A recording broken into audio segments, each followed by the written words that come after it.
আলোচনা করতে চাই আইন ও অভিবাসন সে এবং রাজনৈতিক ব্যাখ্যা। খায়রুল বাশার আপনি এক্ষেত্রে কি একটু যুক্ত করবেন যে সাউদার্ন বর্ডারে ইমার্জেন্সি ঘোষণা এবং এইটি নিয়ে আপনার সাথে আমি গত সপ্তাহ একটু আলোচনা করেছিলাম।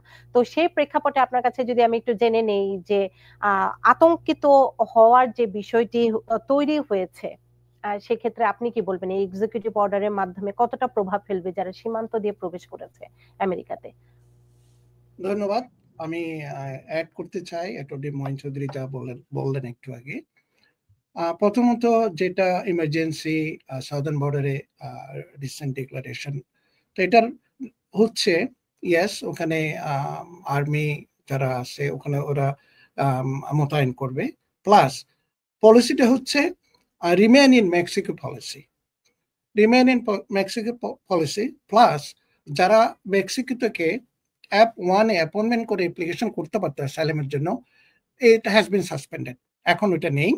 তো এখন ট্রাম্পের পলিসি হচ্ছে মেক্সিকো থেকে অ্যাপ্লাই করবে।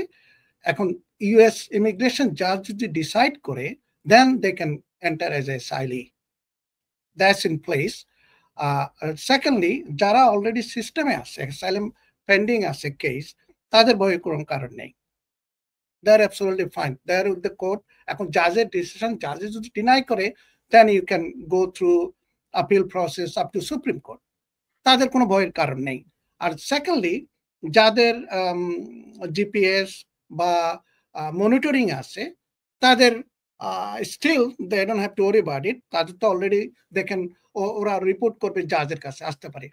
সেকেন্ডলি যারা একদম টোটালি আনডকুমেন্টেড এবং তাদের কোনো রেকর্ডই নাই ইউএস ইমিগ্রেশনে, তাদের আমি বলবো যদি কোনো সময় আইস যদি বাসায় যায়, বাসায় যদি নক করে আইস মানে ইমিগ্রেশন অফিসার, তারা ভিতরে ঢুকতে পারবে না। আপনি যদি ভিতরে ঢুকতে না দেন, আপনার দর্শকদের জন্য, আপনার সবার জন্য আমি এটা বলতে পারি এজ এ অ্যাডভাইস, যদি বাসায় যায় নক করে আইস অফিসার, আপনাদের বাসা খুলতে হবে না। You can speak through the window or through the hole, বলতে পারেন। তারা বলবে, তাদের আইস অফিসার বলবে ইয়াস আপনার ওয়ারেন্ট আছে। সো মেবি ওয়ারেন্ট যদি থাকে, আপনি জাজের সাইন করা থাকতে হবে, you can ask them to slide on the door. আপনি দেখেন জাজের অর্ডার আছে কিনা, জাজের কোনো অর্ডার থাকবে না, জাজের কোনো ওয়ারেন্ট থাকবে না টু অ্যারেস্ট দেম। তো আপনাকে ডোর ওপেন করতে হবে না, but you and at the same time আপনি বলতে পারেন, you don't have to answer any questions, you can remain silent and at the same time আপনি লয়ার সাহায্য নিতে পারেন। আপনি যদি কোনো G28 লয়ারের সাইন করা থাকে, you can produce them. I have the lawyer, I need to speak to a lawyer. Secondly, যদি আপনাকে প্রশ্ন করতে হয়, রাইটফুলি ট্রুথফুলি আনসার করবেন। এটা হচ্ছে আপনার আনডকুমেন্টেড বা যারা কোনো সিস্টেমে নেই তাদের জন্য। তো ভয়ের কারণ অবশ্যই আমি বলবো।